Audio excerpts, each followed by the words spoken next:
নমস্কার বন্ধুরা, নিবেদিতাস কিচেনে আপনাদের সকলকে অনেক স্বাগত জানাই। আশা করি আমার সকল বন্ধুরা খুবই ভালো আছেন। আমিও ভালো আছি বন্ধুরা। আজকে আপনাদের জন্য নিয়ে এসেছি কচুরলতির রেসিপি। কচুরলতি ধুয়ে পরিষ্কার করে নিয়েছি। এখানে 400 গ্রাম কচুরলতি আছে। আর এখানে নিয়ে নিয়েছি কুচানো পেঁয়াজ আর বেশি করে রসুন। প্রথমে সর্ষের তেলের মধ্যে কুচানো পেঁয়াজ আর একটা গোটা রসুন ঝিরিঝিরি করে লম্বা লম্বা করে কুচিয়ে নিয়েছিলাম। সেটা দিয়ে ভালো করে নাড়িয়ে ছাড়িয়ে নেব। আর ওখানে আমি নুন হলুদ মাখিয়ে রেখেছি চিংড়ি মাছের মধ্যে। এবার পেঁয়াজ আর রসুনটা নাড়িয়ে ছাড়িয়ে খুব ভালো করে ভেজে নেব। একদম লাল লাল করে ভেজে নেওয়া পর্যন্ত অপেক্ষা করতে হবে।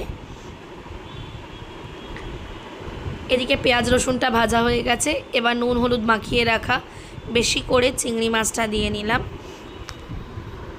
চিংড়ি মাছটা দিয়ে হালকা হাতে নাড়িয়ে ছাড়িয়ে নেব।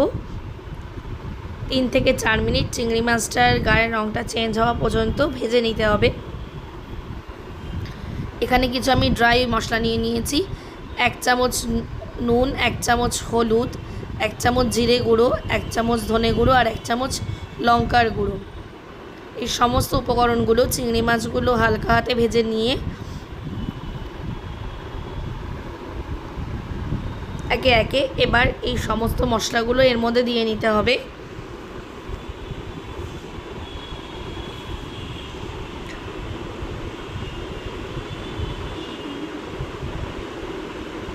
চিংড়ি মাছ থেকে প্রথমে জল ছেড়েছিল। এবার চিংড়ি মাছটা ভেজে নিলেই তারপরে এর মধ্যে যে ড্রাই উপকরণগুলো আপনাদের দেখালাম সেই উপকরণগুলো আমি এর মধ্যে একে একে দিয়ে নেব। এইভাবে চিংড়ি মাছটা বন্ধুরা একবার রান্না করে দেখবেন, খেতে কিন্তু দারুণ হয়েছিল। বেশ কষা কষা আর দারুণ একটা টেস্ট হয়েছিল। জিরে ধনের একটা দারুণ ফ্লেভার এসেছিল। অনেকে চিংড়ি মাছের মধ্যে হয়তো জিরে ধনে দেওয়া পছন্দ করেন না, যেহেতু পেঁয়াজ দিয়েছেন, বাট একবার ট্রাই করে দেখতে পারেন, কিন্তু দারুণ টেস্ট হয়েছিল। এবার সমস্ত মশলাগুলো আমি ভেজে নেব। মশলাগুলো ভেজে নিয়ে এবার ভাপিয়ে রাখা কচুরলতিটা আমি দিয়ে নিয়েছি এর মধ্যে। কচুরলতিটা একদম জল গরম করে টকবক করে ফুটে উঠেছিল। কচুরলতিটা দিয়ে আমি 10 মিনিট ঢাকা দিয়ে রেখে দিয়েছিলাম। সেই ভাপানো কচুরলতিটা এবার মশলার মধ্যে দিয়ে নিলাম, দিয়ে খুব ভালো করে নাড়িয়ে চাড়িয়ে নেব। এবার এর মধ্যে পরিমাণ অনুযায়ী আমি 1 চামচ চিনি দিয়েছি। চিনিটা আপনারা আপনাদের স্বাদ অনুযায়ী দেবেন। চিনিটা দিয়ে আবারও মিশিয়ে নিয়েছি। এখন গ্যাস কমিয়ে খুব ভালো করে নাড়াচাড়া করতে হবে। আর কোনো কিছু করার নেই, ব্যাস গ্যাস কমিয়ে বারবার করে নাড়তে হবে যেন নিচে লেগে না যায়।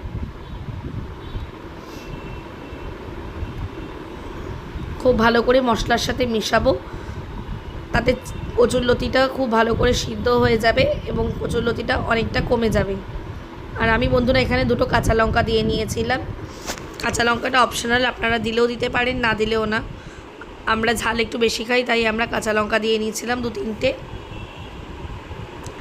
দেখুন কচুরলতিটা অনেকটা কমে গেছে আর প্রায় সিদ্ধ হয়ে এসছে। ঢাকা দিয়ে দিয়ে বারবার নাড়িয়ে চাড়িয়ে কচুরলতিটা আমি সিদ্ধ করে নেব। একদম মজে গিয়ে কচুরলতিটা কমে যাবে। আবারও আমি এখানে আরেকটা কাঁচা লঙ্কা দিয়ে নিয়েছি। কচুরলতিটা কিন্তু আগে থেকে অনেকটা কমে এসছে, কারণ কচুরলতিটা যত মজবে তত কষতে কষতে আরও একটু কমে যাবে আর টেস্টটাও কিন্তু দারুণ বেড়ে যাবে। এইভাবে কচুরলতি বানিয়ে দেখবেন চিংড়ি মাছ দিয়ে সমস্ত মশলাগুলো দিয়ে, খেতে কিন্তু বেশ ভালো লাগে গরম ভাতে।